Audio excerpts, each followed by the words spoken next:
Bismillahirrahmanirrahim. Assalamualaikum warahmatullahi wabarakatuh. Baiklah, di sini saya mencoba memberikan kesimpulan mengenai komunikasi bisnis Islam. Tapi sebelumnya, perkenalkan, nama saya Melidawati, NIM 3320372. Di sini saya akan menjelaskan tentang komunikasi bisnis Islam. Komunikasi itu sendiri dilakukan di hampir setiap kegiatan kita. Dari bangun tidur hingga tidur lagi berada dalam kegiatan komunikasi. Komunikasi adalah proses penyampaian suatu pesan oleh seseorang kepada orang lain untuk memberitahu atau untuk mengubah sikap, pendapat, atau perilaku baik secara lisan maupun tulisan yang biasanya disampaikan lewat media. Komunikasi di Islam dalam hal ini harus senantiasa menggunakan kata-kata yang baik dan benar, baku sesuai dengan kaidah bahasa yang berlaku. Dalam surat Al-Baqarah ayat 83, dan berkatalah kamu kepada semua manusia dengan cara yang baik. Komunikasi adalah suatu aktivitas manusia yang saling berinteraksi antara satu orang maupun lebih. Tidak hanya berkaitan dengan masalah berbicara efektif saja, melainkan juga etika dalam berbicara. Dalam pandangan agama Islam, komunikasi memiliki etika agar kita melakukan komunikasi dengan seseorang, maka orang tersebut dapat memahami apa yang kita sampaikan.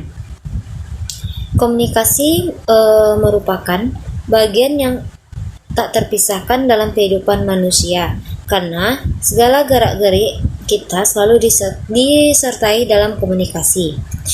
Komunikasi yang dimaksud yaitu berakhlak al-karimah atau beretika. Komunikasi berarti yang bersumber dari Al-Quran dan hadis. Ketika etika digabungkan dengan komunikasi, maka etika itu bisa menjadi pondasi dalam berkomunikasi.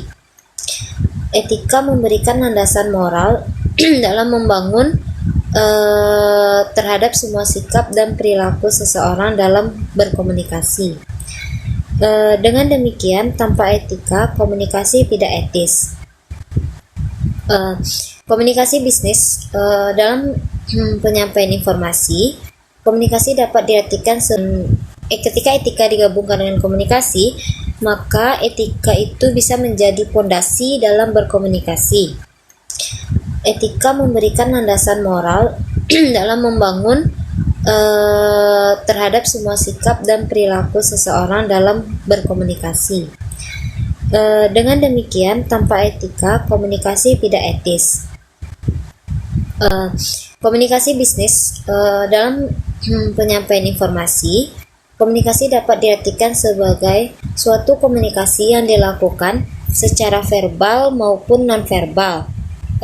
Dalam komunikasi terdapat pendapat, ide, gagasan, maupun informasi yang disampaikan untuk kepentingan bisnis.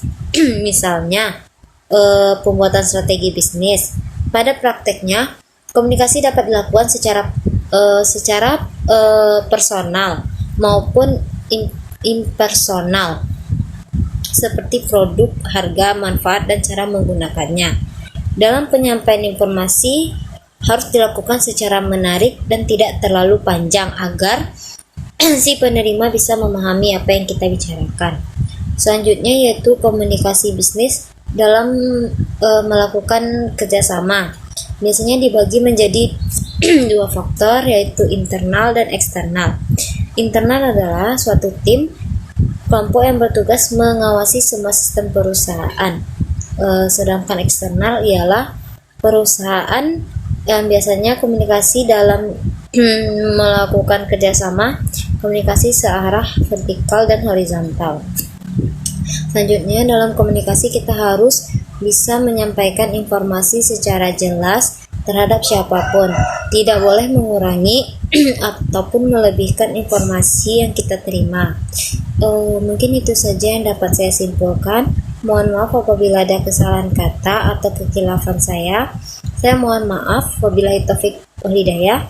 Assalamualaikum warahmatullahi wabarakatuh.